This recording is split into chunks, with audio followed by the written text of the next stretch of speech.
I thought it was just another quiet night on the couch. Netflix blankets, the kind of routine that made me feel safe. Then the prompt blinked up at me. "Are you still watching?" And that's when my stomach dropped. Because I wasn't watching. Alone. I froze, gripping the remote like it was a lifeline, heart hammering against my ribs. The screen didn't lie. The profile was mine, my account. But the shows weren't the ones I'd picked. Romantic comedies I'd never touch, thrillers I'd avoided, and a pattern forming that my mind couldn't ignore. It was a familiar taste on someone else's tongue. Someone else's laughter filling the air that should have only been ours. I blinked, trying to convince myself it was nothing. Maybe a glitch. Maybe... No. My gut twisted. It wasn't a glitch. It was him. Or maybe... her. We'd been together 3 years. I'd trusted him completely. I'd shared passwords, keys, even a sloppy, lazy trust that didn't require constant checking. I never imagined betrayal hiding in my own living room. The thought of someone else laughing at the jokes I made, sipping wine in the glow of my own TV screen made my chest ache. And yet I couldn't look away. I couldn't stop the slow, poisonous curiosity that crawled through me. The couch felt smaller, the room colder. My pulse hammered in the quiet, and then the unmistakable sound of a laugh. Hers. I hadn't even known her name, not officially. Just whispers, glimpses of a co-worker, a friend of a friend. But the sound had lodged itself in my chest, and suddenly I could see it all. The way he smiled at her in my photos, the way he lingered over her messages, the subtle little secrets that I'd ignored until they became impossible to overlook.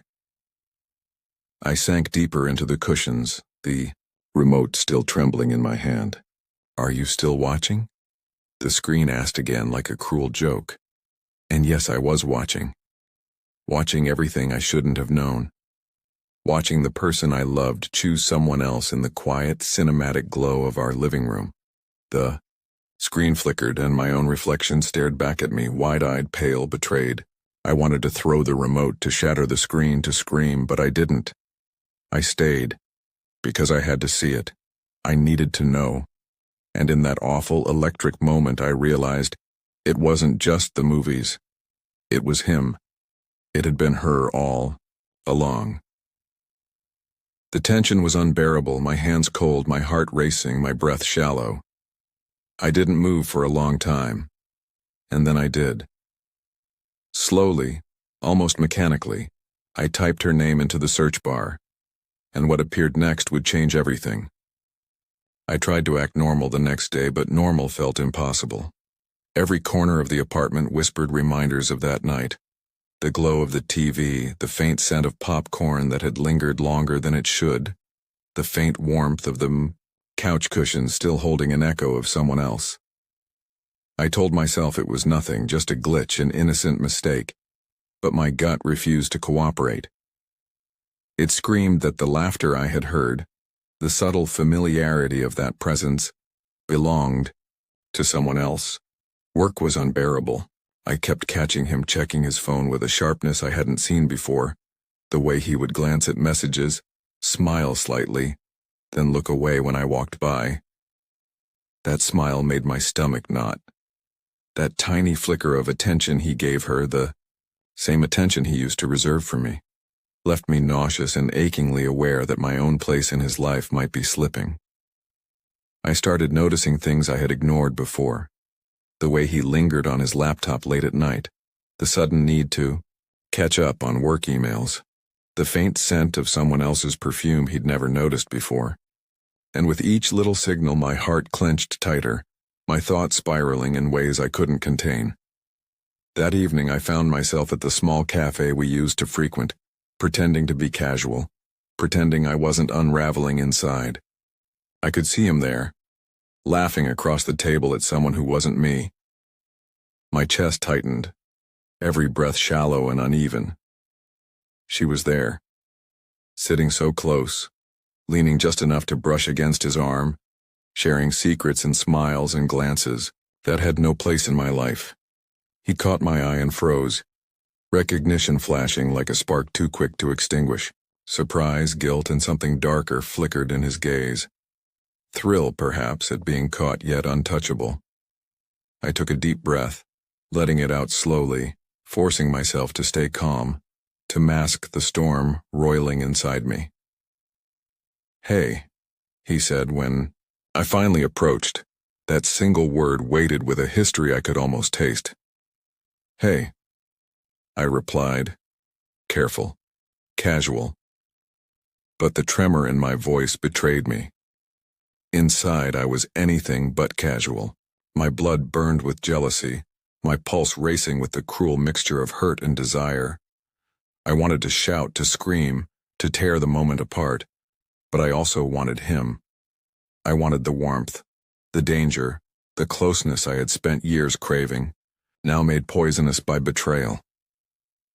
We sat across from each other, a dangerous intimacy in the small space. Every glance, every subtle shift in posture, every fleeting touch spoke volumes. The cafe's hum seemed to shrink, the world compressing, into the narrow corridor of tension that stretched between us. His hand brushed against mine, deliberate or accidental I couldn't tell, and I felt the spark ignite again, fierce and confusing. "You've been quiet," he said, studying me, eyes dark, searching. I wanted to ask if it was her, if he was happy, if he thought of me at all. But the words lodged in my throat, choked by longing and the dangerous thrill of proximity. Instead, I forced a small smile, teasing just enough to hide the chaos, pretending the earthquake inside me was a gentle breeze. Every word he spoke, every subtle motion, made my mind reel.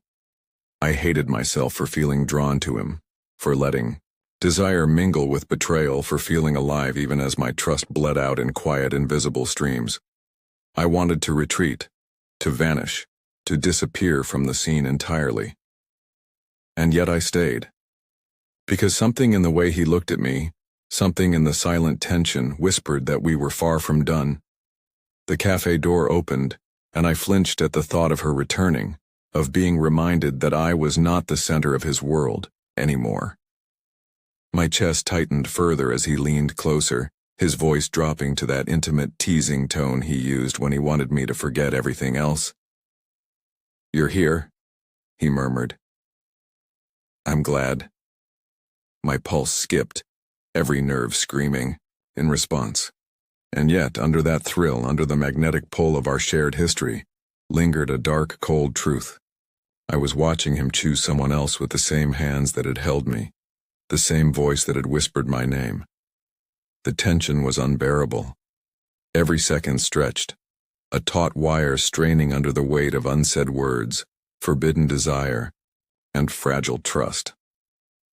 I wanted to confront him, demand an explanation, rip open the layers of secrecy, but I was equally terrified of what the truth would do. We left the cafe together, the streetlights casting long, distorted shadows. Every step we took was measured, tentative, a dance between confrontation and closeness. I could smell the faint trace of her perfume on him, could see the hesitation in his gaze when our eyes met. And somewhere beneath the anger, beneath the ache of betrayal, I realized something terrifying. I still craved him. Every night became a game of near touches, stolen glances, almost confessions. Every conversation danced on the knife edge between resentment and longing, trust and suspicion. We were walking on a tightrope strung over the rubble of our relationship, and I didn't know if we would fall or if we would survive. And yet, the pull between us grew stronger, undeniable, magnetic, like gravity itself had shifted.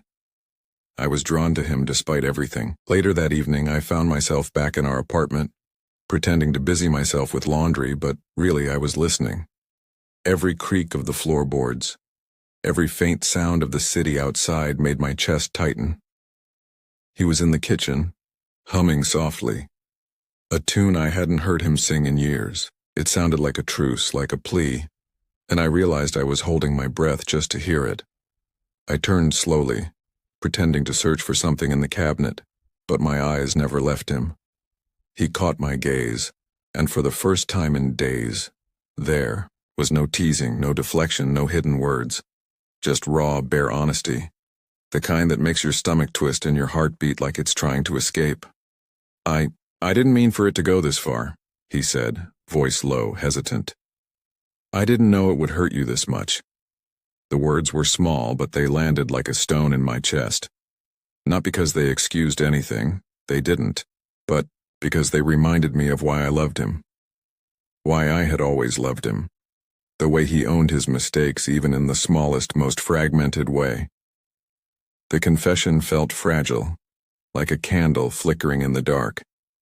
And yet it illuminated everything I had been denying. I swallowed hard, trying to steady myself. Why? I whispered, not accusing, not demanding. Just one word, weighted with all the heartbreak, betrayal, and longing I could muster. He looked at me then, and I saw it, the moment he realized that holding back was no longer an option. He stepped closer, the space between us electric with tension. His hand brushed against mine, a light, almost tentative touch, and I felt a spark ignite, sharp and undeniable. I didn't pull away. I couldn't. Desire and anger, heartbreak and longing intertwined in a dangerous tangle that made every nerve in my body come alive. I still care about you, he murmured. The words were soft, but they struck me harder than any scream ever could. They were a promise, a plea, a warning, and an admission all at once. I wanted to push him away, wanted to shout at him for all the nights, all the secrets, all the laughter that wasn't mine. But I couldn't, because underneath everything I still wanted him, more than I should. I reached out, brushing my fingers against his cheek, feeling the warmth of his skin, the faint roughness of stubble. His eyes closed at the touch, a shiver running through him that mirrored my own. The apartment seemed to disappear around us, the hum of the refrigerator, the faint glow of the city lights outside. Even the pile of unfolded laundry vanished. There was only him, only this fragile, combustible connection we shared. And then, slowly, deliberately, he leaned closer. Our lips met. Not in a rush, not in desperation, but with the careful, aching precision of people who had danced on the edge of desire for far too long. It was a kiss filled with regret, with longing, with the dangerous promise of something more. My hands found their way to his chest, feeling the rapid beat of his heart beneath his shirt. And I realized how alive I felt, how terrifyingly, wonderfully alive. For a moment, it was perfect. All the betrayal, all the lies, all the pain seemed suspended in that kiss, held at bay by our desperate need for each other. And then reality intruded, the soft buzz of a phone on the counter, vibrating with a new message. We broke apart almost reluctantly, gasping slightly, the taste of each other lingering, mingling with the ache in my chest. He reached for the phone, then hesitated, as if even looking at it would shatter the fragile intimacy we had just reclaimed. I wanted to demand answers, to tear open the walls he had built with her. But I didn't. Not yet.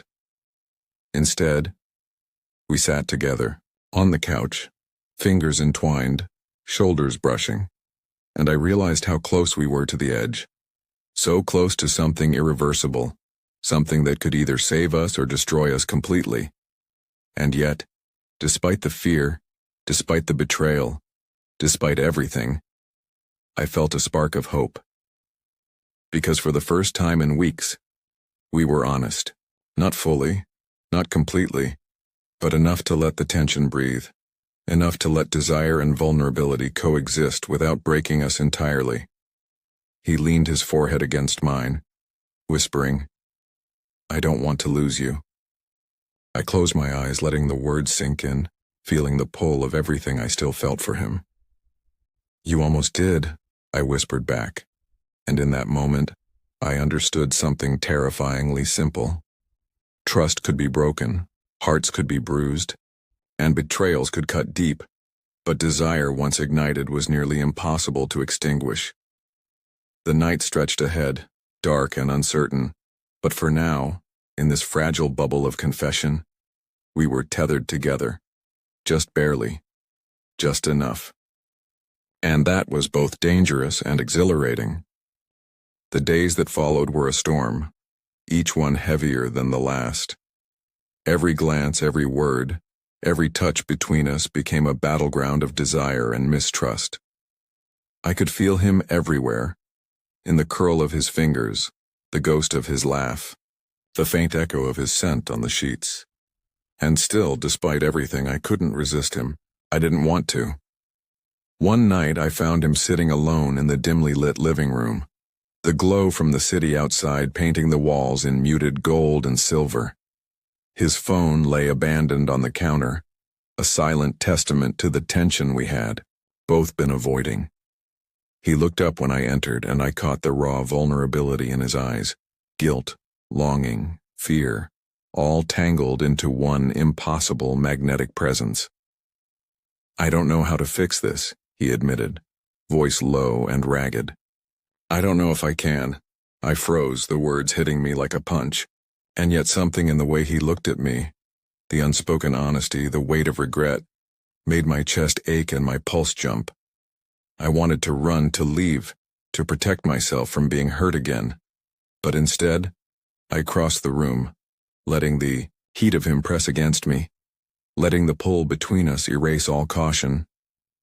We stood there, so close I could feel the rise and fall of his chest, the warmth of his breath mixing with mine.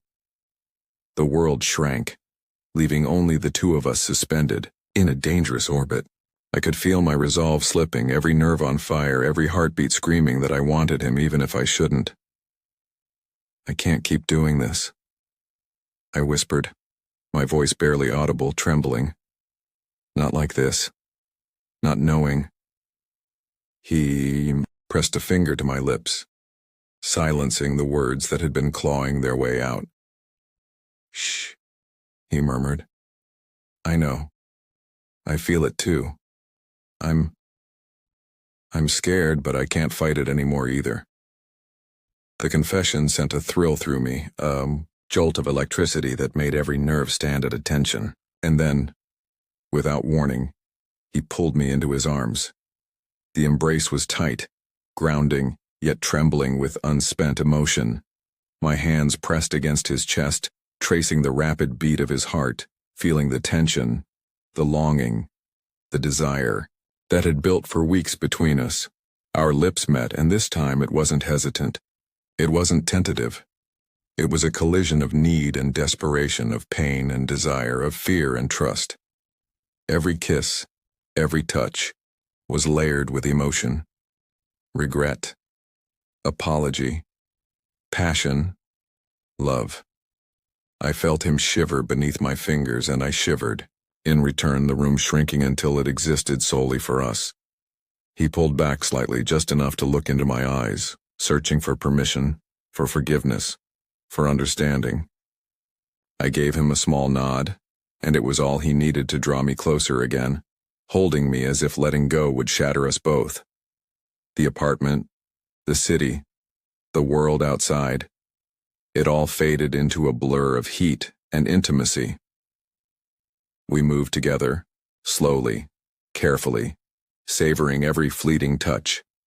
There was no rush, no recklessness, just the slow, exquisite unspooling of tension that had been building for days. I felt his hands on my back, guiding, steadying, and my own hands traced the lines of his body, memorizing, reaffirming, tethering myself to him in ways words could never express. "I need you," he whispered, voice hoarse, filled with a vulnerability that made my chest ache. "And I need you," I admitted, my own voice trembling, raw with emotion.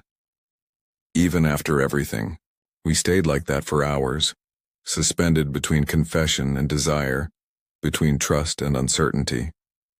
There were moments of dominance and surrender, moments where we clung to each other for reassurance, and moments where we simply breathed, letting the intensity wash over us without trying to control it. And in the quiet spaces between the touches, between the whispered apologies and desperate confessions, I realized something. This wasn't just about passion or desire. It was about trust rebuilt from fragments, about vulnerability shared without fear of judgment, about connection so deep it scared us both.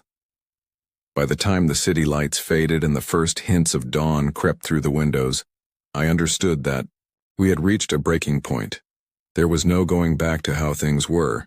There was only this: honest, raw, untamed, and painfully beautiful.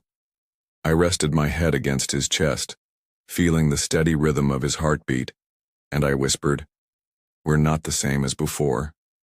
"No," he agreed softly, kissing the top of my hair. "We're something more." And for the first time in weeks, I believed him. Morning light filters through the blinds, painting stripes across the room, across us. I'm still pressed against him, the weight of the night settling into every bone, every muscle. The apartment smells faintly of coffee and the lingering perfume of late-night confessions, a mix so intimate it feels almost sacred. We haven't spoken yet. Not really. But the silence between us is different now. It's heavy, yes, but it's also filled with understanding, with the kind of intimacy that only comes after a storm. I lift my head slightly and watch him, tracing the line of his jaw, the curve of his shoulders, memorizing him as though I've never seen him before. He catches my gaze and smiles, small, tender, vulnerable. "I'm sorry," he murmurs. "Not for the kiss, not for the touch, but for everything else, the lies, the secrets, the betrayal." I shake my head, a soft laugh escaping me. "It's not just about that anymore," I whisper. "It's about us, about surviving this." He nods, pulling me closer, and for a moment the world shrinks until it's just the two of us, tangled in the quiet aftermath of chaos. I feel the rise and fall of his chest, the warmth of his arms around me, the faint brush of stubble against my temple, and I let myself breathe, finally, without the tension that has clung to me for weeks.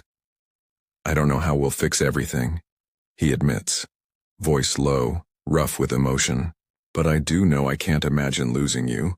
The words hit me like a tidal wave, leaving me breathless, heart pounding, and yet strangely, impossibly, calm.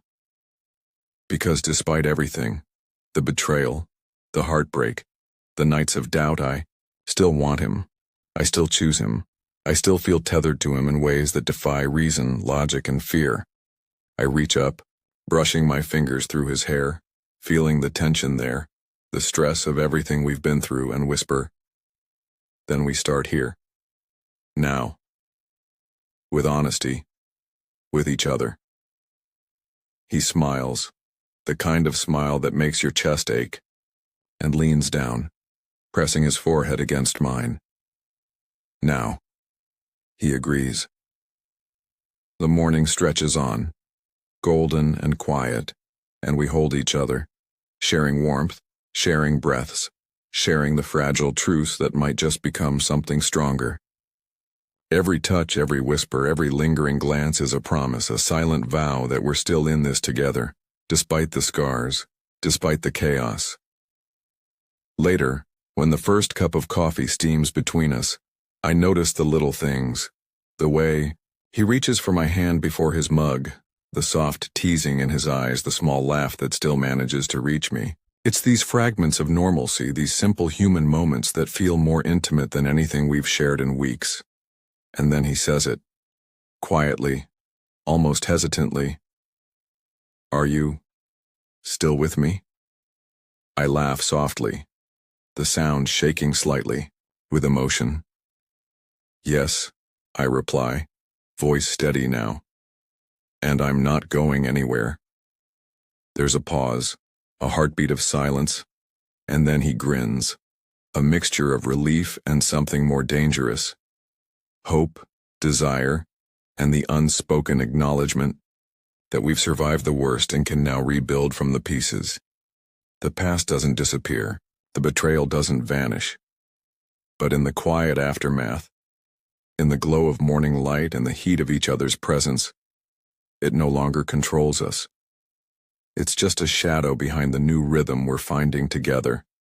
A rhythm built on honesty, touch, laughter, and whispered confessions in the dark. I lean into him again, letting his arms wrap around me, letting the steady pulse of his heart sync with mine. And for the first time in weeks, I feel completely, terrifyingly, and irrevocably alive. Because love isn't perfect. Desire isn't neat. Trust can be broken, hearts can be bruised, and betrayal can carve deep scars. But what survives the storm is something rarer, something more fragile and more beautiful. The chance to choose each other again. And in this quiet golden morning, I make that choice. Again. And he does too.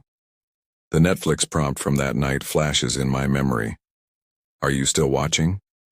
I smile to myself, almost laughing at the irony. Yes, I am still watching. Still here, still choosing us, still alive. In the mess, the heat, the longing, and the fragile, exquisite beauty of love that refuses to die. And for the first time in a long time, I believe we'll be okay.